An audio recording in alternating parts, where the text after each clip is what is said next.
عبد الوہاب ثقفی نے بیان کیا، دوسری سند مجھ سے خلیفہ بن خیاط نے بیان کیا کہ ہم سے عبد الوہاب ثقفی نے بیان کیا، کہا کہ ہم سے حبیب معلم نے بیان کیا، ان سے عطا بن ابی رباح نے اور ان سے جابر بن عبداللہ رضی اللہ عنہ نے کہ نبی کریم صلی اللہ علیہ وسلم اور آپ کے اصحاب نے حج کا احرام باندھا۔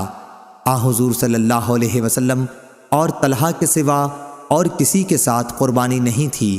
حضرت علی رضی اللہ عنہ یمن سے آئے تھے اور ان کے ساتھ بھی قربانی تھی، اس لیے نبی کریم صلی اللہ علیہ وسلم نے حکم دیا کہ سب لوگ اپنے حج کے احرام کو عمرے کا کر لیں، پھر طواف اور سعی کے بعد بال ترشوا لیں اور احرام کھول ڈالیں، لیکن وہ لوگ اس حکم سے مستثنیٰ ہیں۔ اس پر صحابہ رضی اللہ عنہم نے کہا کہ کیا ہم منا میں اس طرح جائیں گے کہ ہمارے ذکر سے منی ٹپک رہی ہو؟ یہ بات جب رسول اللہ صلی اللہ علیہ وسلم کو معلوم ہوئی تو آپ نے فرمایا، اگر مجھے پہلے معلوم ہوتا تو میں قربانی کا جانور ساتھ نہ لاتا، اور جب قربانی کا جانور ساتھ نہ ہوتا تو میں بھی عمرہ اور حج کے درمیان احرام کھول ڈالتا۔ اور عائشہ رضی اللہ عنہا اس حج میں حائضہ ہو گئی تھیں، اس لیے انہوں نے بیت اللہ کے طواف کے سوا اور دوسرے ارکان حج ادا کیے، پھر جب پاک ہو لیں تو طواف بھی کیا۔ انہوں نے رسول اللہ صلی اللہ علیہ وسلم سے شکایت کی کہ آپ سب لوگ تو حج اور عمرہ دونوں کر کے جا رہے ہیں، لیکن میں نے صرف حج ہی کیا ہے۔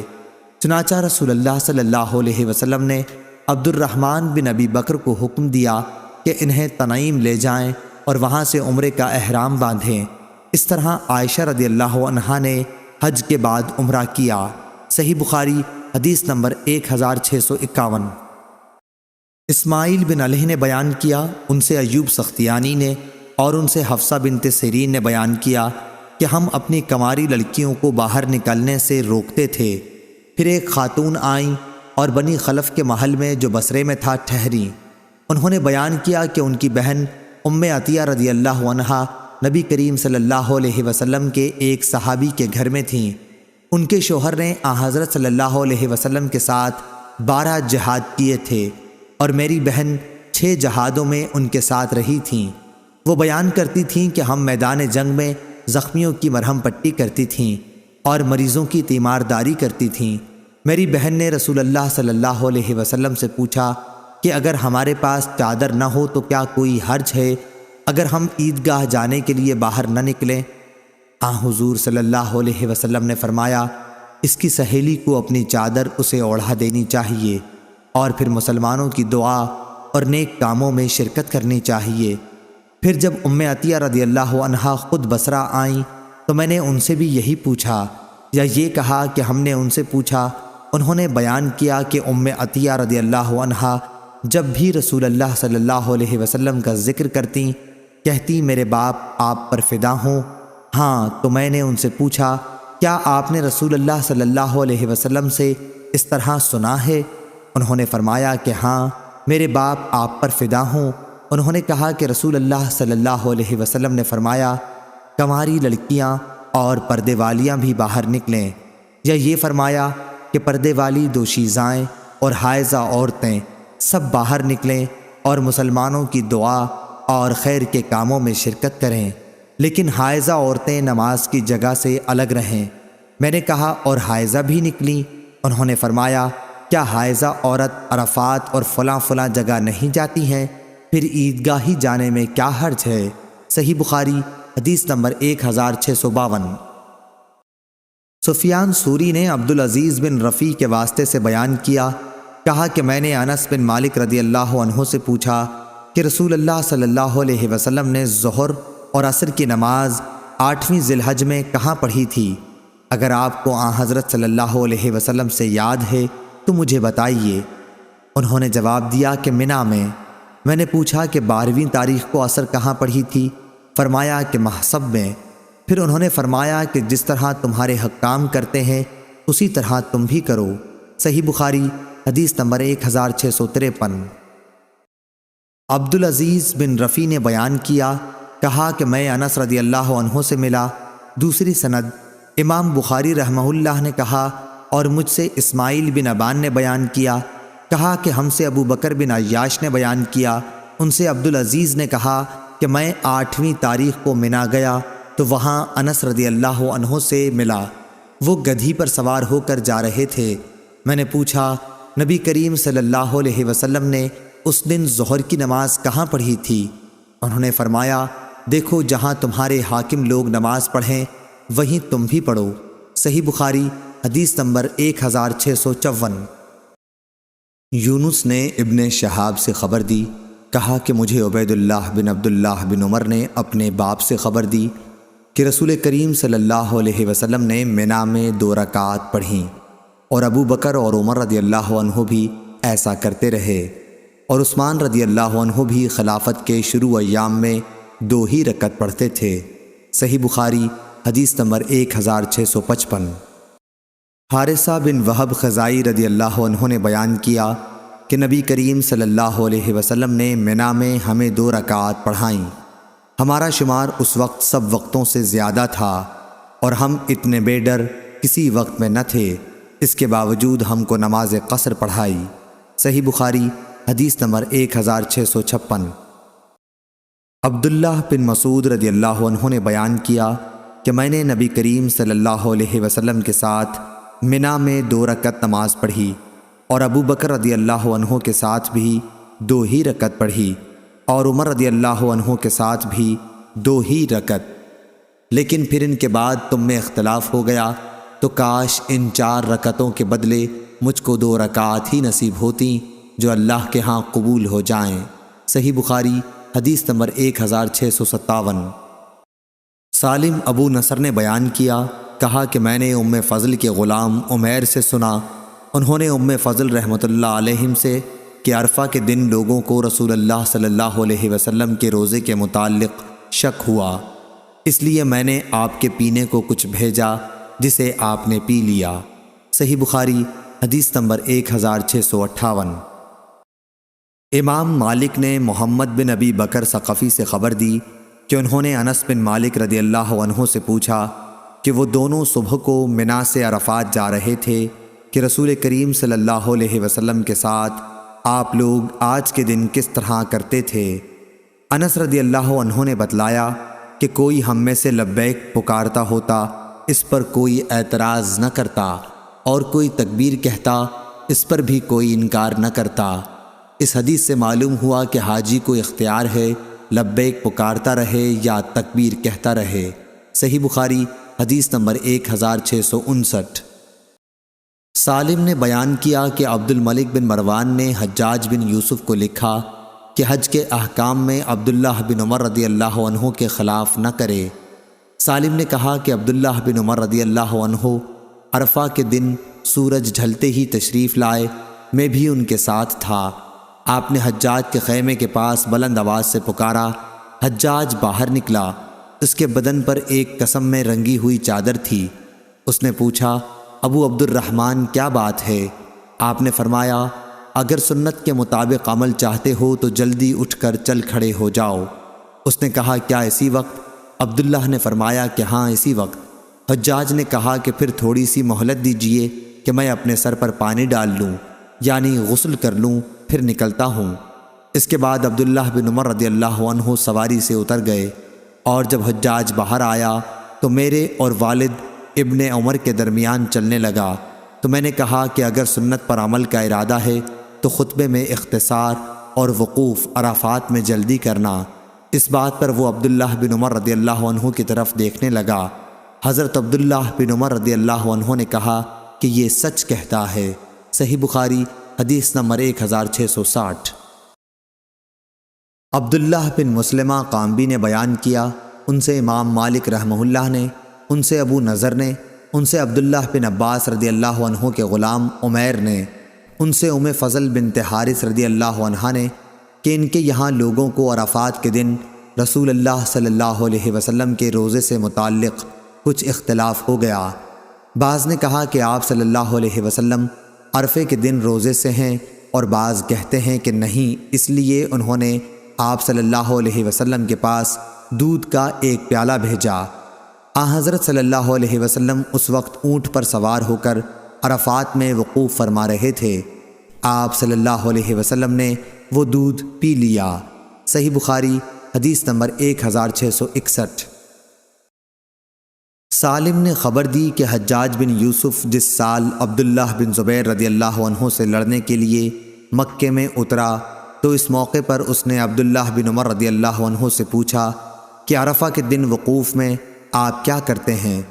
اس پر سالم رضی اللہ عنہ بولے کہ اگر تو سنت پر چلنا چاہتا ہے تو عرفہ کے دن نماز دوپہر ڈھلتے ہی پڑھ لینا۔ عبداللہ بن عمر رضی اللہ عنہ نے فرمایا کہ سالم نے سچ کہا۔ صحابہ رضی اللہ عنہم حضرت صلی اللہ علیہ وسلم کی سنت کے مطابق ظہر اور عصر ایک ہی ساتھ پڑھتے تھے۔ میں نے سالم سے پوچھا کہ کیا رسول اللہ صلی اللہ علیہ وسلم نے بھی اسی طرح کیا تھا؟ سالم نے فرمایا اور کس کی سنت پر اس مسئلے میں چلتے ہو؟ صحیح بخاری حدیث نمبر 1662۔ امام مالک نے خبر دی، انہیں ابن شہاب نے، انہیں سالم بن عبداللہ نے کہ عبد الملک بن مروان خلیفہ نے حجاج کو لکھا کہ حج کے کاموں میں عبداللہ بن عمر رضی اللہ عنہ کی اقتدا کرے۔ جب عرفہ کا دن آیا تو عبداللہ بن عمر رضی اللہ عنہ آئے، میں بھی آپ کے ساتھ تھا۔ سورج ڈھل چکا تھا۔ آپ نے حجاج کے ڈیرے کے پاس آ کر بلند آواز سے کہا، حجاج کہاں ہے؟ حجاج باہر نکلا تو ابن عمر رضی اللہ عنہ نے فرمایا، چل جلدی کر، وقت ہو گیا۔ حجاج نے کہا، ابھی سے؟ ابن عمر نے فرمایا کہ ہاں۔ حجاج بولا کہ پھر تھوڑی مہلت دے دیجئے، میں ابھی غسل کر کے آتا ہوں۔ پھر حضرت عبداللہ بن عمر رضی اللہ عنہ اپنی سواری سے اتر گئے۔ حجاج باہر نکلا اور میرے والد ابن عمر کے بیچ میں چلنے لگا۔ میں نے اس سے کہا کہ آج اگر سنت پر عمل کی خواہش ہے تو خطبہ مختصر پڑھ اور وقوف میں جلدی کر۔ حضرت عبداللہ بن عمر رضی اللہ عنہ نے فرمایا کہ سالم سچ کہتا ہے۔ صحیح بخاری حدیث نمبر 1663۔ عمرو بن دینار نے بیان کیا، کہا ہم سے محمد بن جبیر بن مطعن نے، ان سے ان کے باپ نے کہ میں اپنا ایک اونٹ تلاش کر رہا تھا۔ دوسری سند اور ہم سے مسدد نے بیان کیا، کہا ہم سے سفیان بن عیینہ نے بیان کیا، ان سے عمرو بن دینار نے، انہوں نے محمد بن جبیر سے سنا کہ ان کے والد جبیر بن مطعم رضی اللہ عنہ نے بیان کیا، میرا ایک اونٹ کھو گیا تھا تو میں عرفات میں اس کو تلاش کرنے گیا۔ یہ دن عرفات کا تھا۔ میں نے دیکھا کہ نبی کریم صلی اللہ علیہ وسلم عرفات کے میدان میں کھڑے ہیں۔ میری زبان سے نکلا، قسم اللہ کی یہ تو قریش ہیں، پھر یہ یہاں کیوں ہیں؟ صحیح بخاری حدیث نمبر 1664۔ علی بن مسہر نے بیان کیا، ان سے ہشام بن عروہ نے، ان سے عروہ بن زبیر رضی اللہ عنہ نے کہا کہ حمز کے سوا بقیہ سب لوگ جاہلیت میں ننگے ہو کر طواف کرتے تھے۔ حمز قریش اور اس کی آل اولاد کو کہتے تھے، اور بنی کنانہ وغیرہ جیسے خزاع لوگوں کو خدا واسطے کپڑے دیا کرتے تھے۔ قریش کے مرد دوسرے مردوں کو تاکہ انہیں پہن کر طواف کر سکیں، اور قریش کی عورتیں دوسری عورتوں کو تاکہ وہ انہیں پہن کر طواف کر سکیں، اور جن کو قریش کپڑا دیتے وہ بیت اللہ کا طواف ننگے ہو کر کرتے۔ دوسرے سب لوگ تو عرفات سے واپس ہوتے، لیکن قریش مزدلفہ ہی سے جو حرم میں تھا واپس ہو جاتے۔ ہشام بن عروہ نے کہا کہ میرے باپ عروہ بن زبیر نے مجھے ام المومنین حضرت عائشہ رضی اللہ عنہا سے خبر دی کہ یہ آیت قریش کے بارے میں نازل ہوئی کہ پھر تم بھی قریش وہیں سے واپس آؤ جہاں سے اور لوگ واپس آتے ہیں، یعنی عرفات سے۔ سورہ بقرہ۔ انہوں نے بیان کیا کہ قریش مزدلفہ ہی سے لوٹ آتے تھے، اس لیے انہیں بھی عرفات سے لوٹنے کا حکم ہوا۔ صحیح بخاری حدیث نمبر 1665۔ امام مالک نے ہشام بن عروہ سے خبر دی، ان سے ان کے والد نے بیان کیا کہ اسامہ بن زید رضی اللہ عنہ سے کسی نے پوچھا، میں بھی وہیں موجود تھا، کہ حجۃ الوداع کے موقع پر عرفات سے رسول اللہ صلی اللہ علیہ وسلم کے واپس ہونے کی چال کیا تھی؟ انہوں نے جواب دیا کہ آپ صلی اللہ علیہ وسلم پاؤں اٹھا کر چلتے تھے، ذرا تیز، لیکن جب جگہ پاتے ہجوم نہ ہوتا تو تیز چلتے تھے۔ انق تیز چلنے اور نص انق سے زیادہ تیز چلنے کو کہتے ہیں۔ فجوہ کے معنی کشادہ جگہ، اس کی جمع فجوات اور فجاء ہے، جیسے رکوہ مفرد، رکا اس کی جمع، اور سورہ صاد میں مناس کا جو لفظ آیا ہے اس کے معنی بھاگنا ہے۔ صحیح بخاری حدیث نمبر 1666۔ حماد بن زید نے بیان کیا، ان سے یحییٰ بن سعید نے، ان سے موسیٰ بن عقبہ نے، ان سے عبداللہ بن عباس رضی اللہ عنہم کے غلام قریب نے، اور ان سے اسامہ بن زید رضی اللہ عنہ نے کہ جب رسول کریم صلی اللہ علیہ وسلم عرفات سے واپس ہوئے تھے تو آپ صلی اللہ علیہ وسلم ایک گھاٹی کی طرف مڑے اور وہاں قضائے حاجت کی۔ پھر آپ صلی اللہ علیہ وسلم نے وضو کیا تو میں نے پوچھا، یا رسول اللہ صلی اللہ علیہ وسلم، کیا آپ مغرب کی نماز پڑھیں گے؟ آپ نے فرمایا، نماز آگے چل کر پڑھی جائے گی۔ صحیح بخاری حدیث نمبر 1667۔ جویریہ نے نافع سے بیان کیا، انہوں نے کہا کہ عبداللہ بن عمر رضی اللہ عنہ مزدلفہ میں آ کر نماز مغرب اور عشاء ملا کر ایک ساتھ پڑھتے، البتہ آپ اس گھاٹی میں بھی مڑتے جہاں رسول اللہ صلی اللہ علیہ وسلم مڑے تھے۔ وہاں آپ قضائے حاجت کرتے، پھر وضو کرتے، لیکن نماز نہ پڑھتے۔ نماز آپ مزدلفہ میں آ کر پڑھتے تھے۔ صحیح بخاری حدیث نمبر 1668۔ اسماعیل بن جعفر نے بیان کیا، ان سے محمد بن حرملہ نے، ان سے ابن عباس رضی اللہ عنہ کے غلام قریب نے، اور ان سے اسامہ بن زید رضی اللہ عنہ نے کہ میں عرفات سے رسول اللہ صلی اللہ علیہ وسلم کی سواری پر آپ کے پیچھے بیٹھا ہوا تھا۔ مزدلفہ کے قریب بائیں طرف جو گھاٹی پڑتی ہے، جب حضرت صلی اللہ علیہ وسلم وہاں پہنچے تو آپ نے اونٹ کو بٹھایا، پھر پیشاب کیا اور تشریف لائے تو میں نے آپ پر وضو کا پانی ڈالا۔ آپ نے ہلکا سا وضو کیا۔ میں نے کہا، یا رسول اللہ، اور نماز؟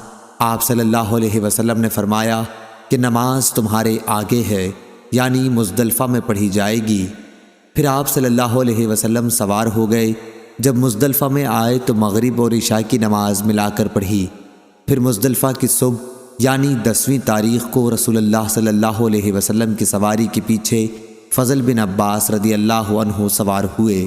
صحیح بخاری حدیث نمبر 1669۔ قریب نے کہا کہ مجھے عبداللہ بن عباس رضی اللہ عنہ نے فضل رضی اللہ عنہ کے ذریعے سے خبر دی کہ حضرت صلی اللہ علیہ وسلم برابر لبیک کہتے رہے تاکہ جمرہ عقبہ پر پہنچ گئے اور وہاں آپ نے کنکریاں ماریں۔ صحیح بخاری حدیث نمبر 1670۔ عبداللہ بن عباس رضی اللہ عنہ نے بیان کیا کہ عرفہ کے دن میدان عرفات سے وہ نبی کریم صلی اللہ علیہ وسلم کے ساتھ آ رہے تھے۔ حضرت صلی اللہ علیہ وسلم نے پیچھے سخت شور، اونٹ ہانکنے کا اور اونٹوں کی مار دھاڑ کی آواز سنی تو آپ صلی اللہ علیہ وسلم ان کی طرف اپنے کوڑے سے اشارہ کیا اور فرمایا، لوگو، آہستگی و وقار اپنے اوپر لازم کر لو، اونٹوں کو تیز دوڑانا کوئی نیکی نہیں ہے۔ امام بخاری رحمہ اللہ فرماتے ہیں کہ سورہ بقرہ میں ادعو کے معنی ریشہ دوانیاں کریں، خلالکم کا معنی تمہارے بیچ میں، اسی سے سورہ کہف میں آیا ہے فجرنا خلاکہما، یعنی ان کے بیچ میں۔ صحیح بخاری حدیث نمبر 1671۔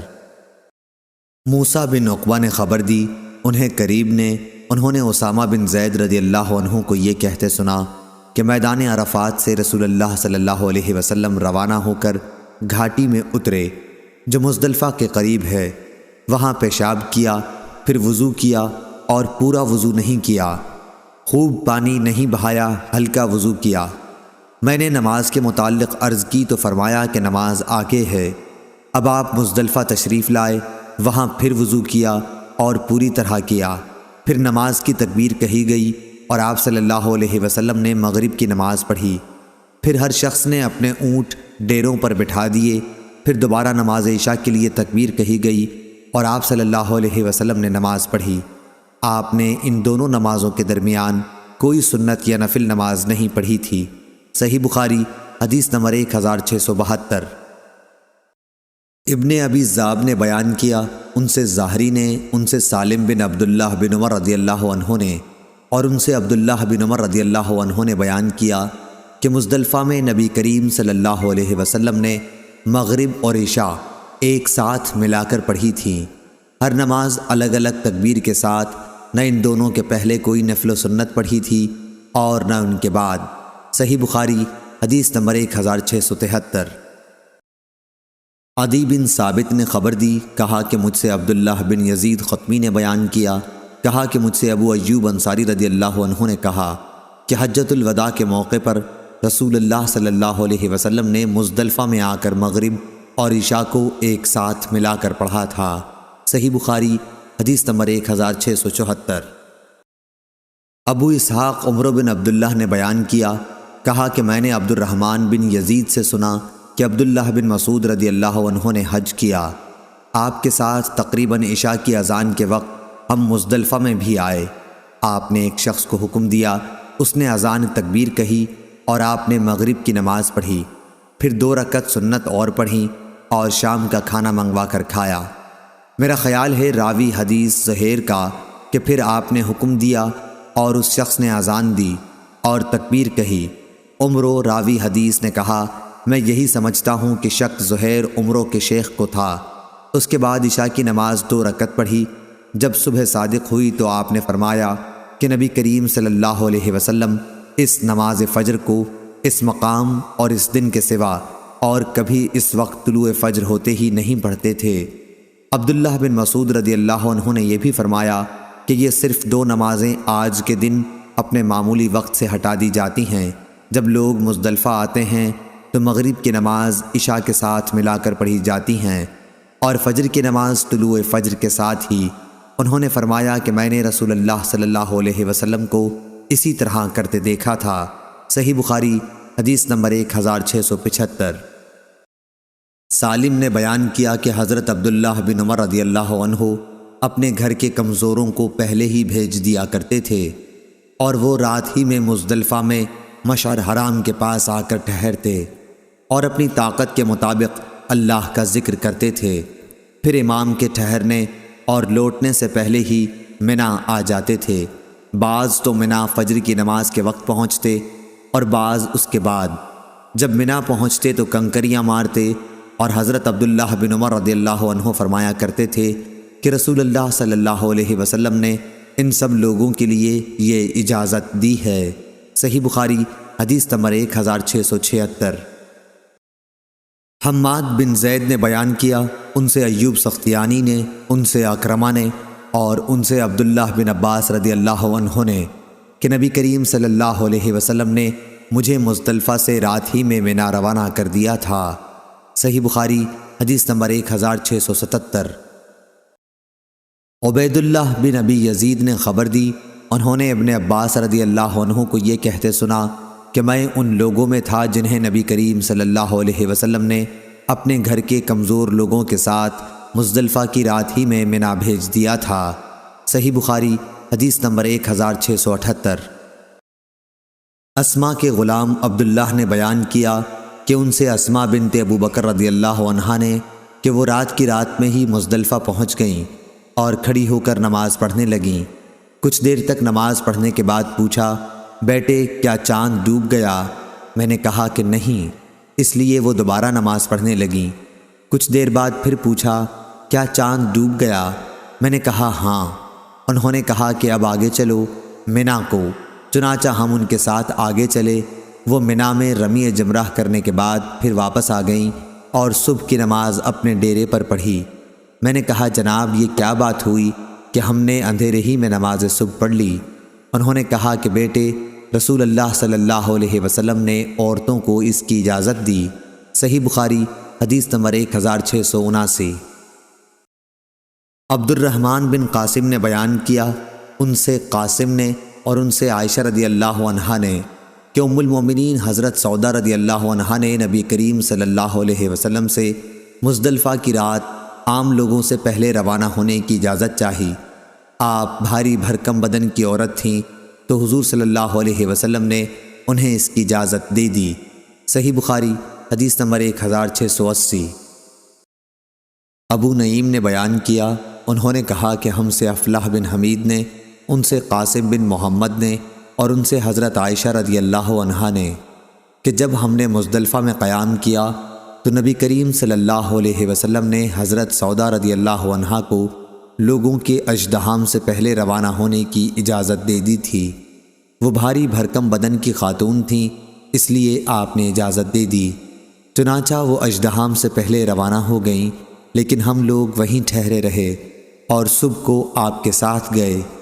اگر میں بھی حضرت سودا رضی اللہ عنہا کی طرح آپ صلی اللہ علیہ وسلم سے اجازت لیتی تو مجھ کو تمام خوشی کی چیزوں میں یہ بہت ہی پسند ہوتا۔ صحیح بخاری حدیث نمبر 1681۔ اعمش نے بیان کیا، کہا کہ مجھ سے عمارہ نے عبد الرحمن بن یزید سے بیان کیا اور ان سے عبداللہ بن مسعود رضی اللہ عنہ نے کہ 2 نمازوں کے سوا میں نے نبی کریم صلی اللہ علیہ وسلم کو اور کوئی نماز بغیر وقت نہیں پڑھتے دیکھا۔ آپ نے مغرب اور عشاء ایک ساتھ پڑھیں اور فجر کی نماز بھی اس دن مزدلفہ میں معمولی وقت سے پہلے ادا کی۔ صحیح بخاری حدیث نمبر 1682۔ اسرائیل نے بیان کیا، ان سے ابو اسحاق نے، ان سے عبد الرحمن بن یزید نے کہ ہم عبداللہ بن مسعود رضی اللہ عنہ کے ساتھ مکے کی طرف نکلے، حج شروع کیا۔ پھر جب ہم مزدلفہ آئے تو آپ نے 2 نمازیں اس طرح ایک ساتھ پڑھیں کہ ہر نماز ایک الگ اذان اور ایک الگ اقامت کے ساتھ تھی، اور رات کا کھانا دونوں کے درمیان میں کھایا۔ پھر طلوع صبح کے ساتھ ہی آپ نے نماز فجر پڑھی۔ کوئی کہتا تھا کہ ابھی بھی صبح صادق نہیں ہوئی، اور کچھ لوگ کہہ رہے تھے کہ ہو گئی۔ اس کے بعد عبداللہ بن مسعود رضی اللہ عنہ نے فرمایا کہ رسول اللہ صلی اللہ علیہ وسلم نے فرمایا تھا، یہ دونوں نمازیں اس مقام سے ہٹا دی گئی ہیں، یعنی مغرب اور عشاء، مزدلفہ میں اس وقت داخل ہوں کہ اندھیرا ہو جائے، اور فجر کی نماز اس وقت۔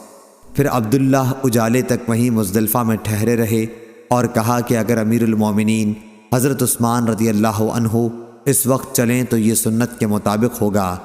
حدیث کے راوی عبد الرحمن بن یزید نے کہا، میں نہیں کہہ سکتا کہ یہ الفاظ ان کی زبان سے پہلے نکلے یا حضرت عثمان رضی اللہ عنہ کی روانگی پہلے شروع ہوئی۔ آپ 10ویں تاریخ تک جمرہ عقبہ کی رمی تک برابر لبیک پکارتے رہے۔ صحیح بخاری حدیث نمبر 1683۔ شعبہ نے بیان کیا، ان سے ابو اسحاق نے، انہوں نے عمرو بن میمون کو یہ کہتے سنا کہ جب عمر بن خطاب رضی اللہ عنہ نے مزدلفہ میں فجر کی نماز پڑھی تو میں بھی موجود تھا۔ نماز کے بعد آپ ٹھہرے اور فرمایا کہ مشرکین جاہلیت میں یہاں سے سورج نکلنے سے پہلے نہیں جاتے تھے، کہتے تھے اے طبیر تو چمک جا۔ نبی کریم صلی اللہ علیہ وسلم نے مشرکوں کی مخالفت کی اور سورج نکلنے سے پہلے وہاں سے روانہ ہو گئے۔ صحیح بخاری حدیث نمبر 1684۔ ابن جریج نے خبر دی، انہیں عطا نے، انہیں ابن عباس رضی اللہ عنہ نے کہ نبی کریم صلی اللہ علیہ وسلم نے مزدلفہ سے لوٹتے وقت فضل بن عباس رضی اللہ عنہ کو اپنے پیچھے سوار کرایا تھا۔ فضل رضی اللہ عنہ نے خبر دی کہ آن حضرت صلی اللہ علیہ وسلم رمی جمرہ تک برابر لبیک پکارتے رہے۔ صحیح بخاری حدیث نمبر 1685۔ وہب بن جریر نے بیان کیا، ان سے ان کے باپ نے بیان کیا، ان سے یونس ایلی نے، ان سے ظاہری نے، ان سے عبید اللہ بن عبداللہ نے، اور ان سے عبداللہ بن عباس رضی اللہ عنہ نے کہ اسامہ بن زید رضی اللہ عنہ عرفات سے مزدلفہ تک نبی کریم صلی اللہ علیہ وسلم کی سواری پر آپ کے پیچھے بیٹھے ہوئے تھے۔ پھر آپ نے مزدلفہ سے منا جاتے وقت فضل بن عباس رضی اللہ عنہ کو اپنے پیچھے بٹھا لیا تھا۔ انہوں نے کہا کہ ان دونوں حضرات نے بیان کیا کہ نبی کریم صلی اللہ علیہ وسلم جمرہ عقبہ کی سواری تک مسلسل لبیک کہتے رہے۔ صحیح بخاری حدیث نمبر 1686 1687۔ ابو حمزہ نے بیان کیا، کہا کہ میں نے ابن عباس رضی اللہ عنہ سے تمتع کے بارے میں پوچھا تو آپ نے مجھے اس کے کرنے کا حکم دیا۔ پھر میں نے قربانی کے متعلق پوچھا تو آپ نے فرمایا کہ تمتع میں ایک اونٹ یا ایک گائے یا ایک بکری کی قربانی واجب ہے، یا کسی قربانی اونٹ یا گائے بھینس کی میں شریک ہو جائے۔ ابو جمرہ نے کہا کہ بعض لوگ تمتع کو ناپسندیدہ قرار دیتے تھے۔ پھر میں سویا تو میں نے خواب میں دیکھا کہ ایک شخص پکار رہا ہے، یہ حج مبرور ہے اور یہ مقبول تمتع ہے۔ اب میں ابن عباس رضی اللہ عنہ کی خدمت میں حاضر ہوا اور ان سے خواب کا ذکر کیا تو انہوں نے فرمایا اللہ اکبر، یہ تو ابو القاسم صلی اللہ علیہ وسلم کی سنت ہے۔ کہا کہ وہب بن جریر اور غندر نے شعبہ کے حوالے سے یوں نقل کیا ہے، عمرۃ متقبلہ و حج مبرور، اس میں عمرے کا ذکر پہلے ہے، یعنی یہ عمرہ مقبول اور حج مبرور ہے۔ صحیح بخاری حدیث نمبر 1688۔ امام مالک نے خبر دی، انہیں ابو زناد نے، انہیں اعرج اور انہیں حضرت ابو ہریرہ رضی اللہ عنہ نے کہ رسول کریم صلی اللہ علیہ وسلم نے ایک شخص کو قربانی کا جانور لے جاتے دیکھا تو آپ نے فرمایا کہ اس پر سوار ہو جا۔ اس شخص نے کہا کہ یہ تو قربانی کا جانور ہے۔ آپ نے فرمایا کہ اس پر سوار ہو جانا۔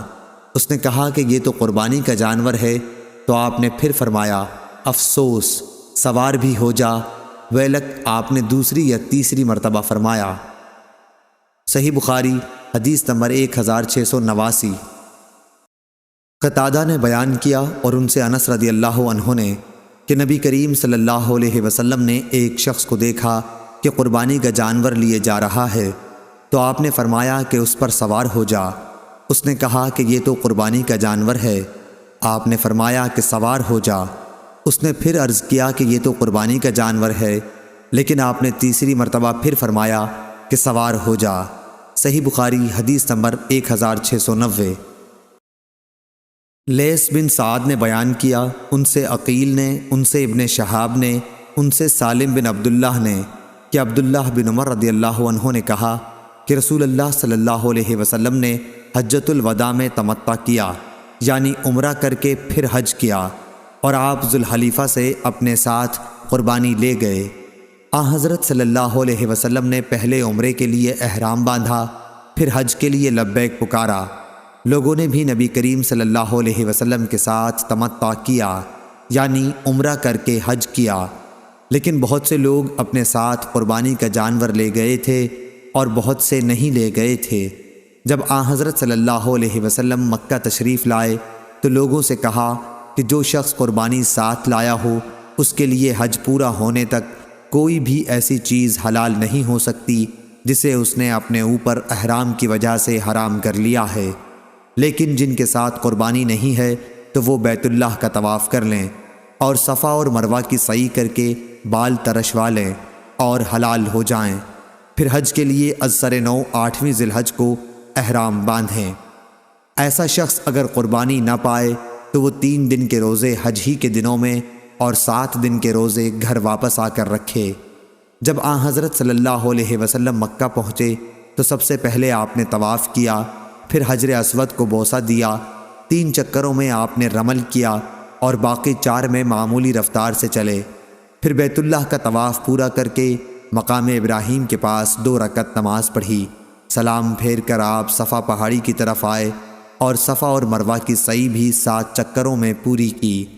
جن چیزوں کو احرام کی وجہ سے اپنے پر حرام کر لیا تھا ان سے اس وقت تک آپ حلال نہیں ہوئے جب تک حج بھی پورا نہ کر لیا، اور یوم نحر 10ویں ذی الحج میں قربانی کا جانور بھی ذبح نہ کر لیا۔ پھر آپ مکہ واپس آئے اور بیت اللہ کا جب طواف افاضہ کر لیا تو ہر وہ چیز آپ کے لیے حلال ہو گئی جو احرام کی وجہ سے حرام تھی۔ جو لوگ اپنے ساتھ ہدی لے کر گئے تھے انہوں نے بھی اسی طرح کیا جیسے رسول اللہ صلی اللہ علیہ وسلم نے کیا تھا۔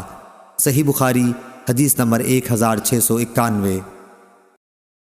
عروہ سے روایت ہے کہ عائشہ رضی اللہ عنہا نے انہیں نبی کریم صلی اللہ علیہ وسلم کے حج اور عمرہ ایک ساتھ کرنے کی خبر دی، اور لوگوں نے بھی آپ کے ساتھ حج اور عمرہ ایک ساتھ کیا تھا، بالکل اسی طرح جیسے مجھے سالم نے ابن عمر رضی اللہ عنہ سے اور انہوں نے نبی کریم صلی اللہ علیہ وسلم سے خبر دی تھی۔ صحیح بخاری حدیث نمبر 1692۔ حماد نے بیان کیا، ان سے ایوب نے، ان سے نافع نے بیان کیا کہ عبید اللہ بن عبداللہ بن عمر رضی اللہ عنہ نے اپنے والد سے کہا جب وہ حج کے لیے نکل رہے تھے کہ آپ نہ جائیے کیونکہ میرا خیال ہے کہ بد امنی کی وجہ سے آپ کو بیت اللہ تک پہنچنے سے روک دیا جائے گا۔ انہوں نے فرمایا کہ پھر میں بھی وہی کام کروں گا جو ایسے موقع پر رسول اللہ صلی اللہ علیہ وسلم نے کیا تھا۔ اللہ تعالیٰ نے فرمایا ہے تمہارے لیے رسول اللہ صلی اللہ علیہ وسلم کی زندگی بہترین نمونہ ہے۔ میں اب تمہیں گواہ بناتا ہوں کہ میں نے اپنے اوپر عمرہ واجب کر لیا ہے۔ چنانچہ آپ نے عمرے کا احرام باندھا۔ انہوں نے بیان کیا کہ پھر آپ نکلے اور جب بیدا پہنچے تو حج اور عمرہ دونوں کا احرام باندھ لیا اور فرمایا کہ حج اور عمرہ دونوں تو ایک ہی ہیں۔ اس کے بعد قدید پہنچ کر ہدی خریدی، پھر مکہ آ کر دونوں کے لیے طواف کیا اور درمیان میں نہیں بلکہ دونوں سے ایک ہی ساتھ حلال ہوئے۔ صحیح بخاری حدیث نمبر 1693۔ معمر نے خبر دی، انہیں زہری نے، انہیں عروہ بن زبیر نے اور ان سے مسعود بن مخرمہ رضی اللہ عنہ اور مروان نے بیان کیا کہ نبی صلی اللہ علیہ وسلم مدینے سے تقریباً اپنے 1000 ساتھیوں کے ساتھ حج کے لیے نکلے۔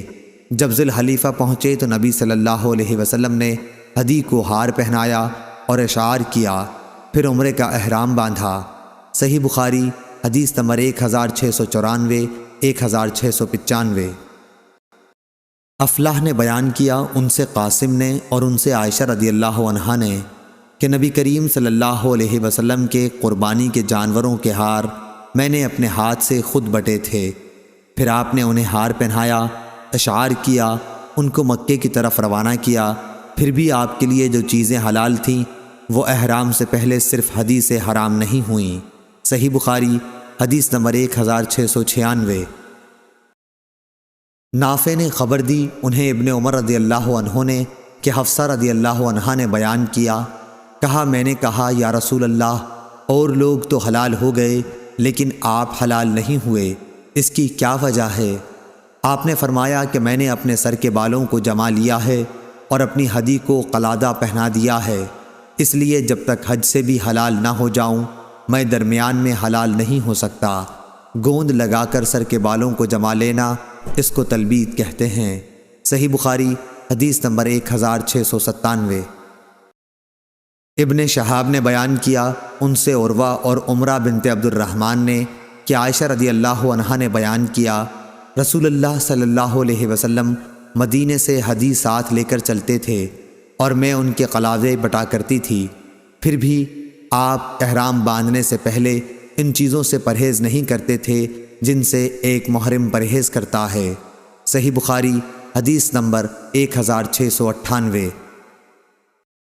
افلاح بن حمید نے بیان کیا، ان سے قاسم نے اور ان سے عائشہ رضی اللہ عنہا نے بیان کیا کہ میں نے نبی کریم صلی اللہ علیہ وسلم کی ہدی کے قلادے خود بٹے تھے، پھر آپ نے انہیں اشعار کیا اور ہار پہنایا، یا میں نے ہار پہنایا، پھر آپ نے بیت اللہ کے لیے انہیں بھیج دیا اور خود مدینہ میں ٹھہر گئے، لیکن کوئی بھی ایسی چیز آپ کے لیے حرام نہیں ہوئی جو آپ کے لیے حلال تھی۔ صحیح بخاری حدیث نمبر 1699۔ امام مالک نے خبر دی، انہیں عبداللہ بن ابی بکر بن عمرو بن حزم نے خبر دی، انہیں عمرہ بنت عبد الرحمن نے خبر دی کہ زیاد بن ابی سفیان نے عائشہ رضی اللہ عنہا کو لکھا کہ عبداللہ بن عباس رضی اللہ عنہ نے فرمایا ہے کہ جس نے ہدی بھیج دی اس پر وہ تمام چیزیں حرام ہو جاتی ہیں جو ایک حاجی پر حرام ہوتی ہیں تاکہ اس کی ہدی کی قربانی کر دی جائے۔ عمرہ نے کہا کہ اس پر حضرت عائشہ رضی اللہ عنہا نے فرمایا، عبداللہ بن عباس رضی اللہ عنہ نے جو کچھ کہا مسئلہ اس طرح نہیں ہے، میں نے نبی کریم صلی اللہ علیہ وسلم کے قربانی کے جانوروں کے قلادے اپنے ہاتھوں سے خود بٹے ہیں، پھر حضرت صلی اللہ علیہ وسلم نے اپنے ہاتھوں سے ان جانوروں کو قلادہ پہنایا اور میرے والد محترم ابو بکر رضی اللہ عنہ کے ساتھ انہیں بھیج دیا، لیکن اس کے باوجود آپ صلی اللہ علیہ وسلم نے کسی بھی ایسی چیز کو اپنے اوپر حرام نہیں کیا جو اللہ نے آپ صلی اللہ علیہ وسلم کے لیے حلال کی تھی، اور ہدی کی قربانی بھی کر دی گئی۔ صحیح بخاری حدیث نمبر 1700۔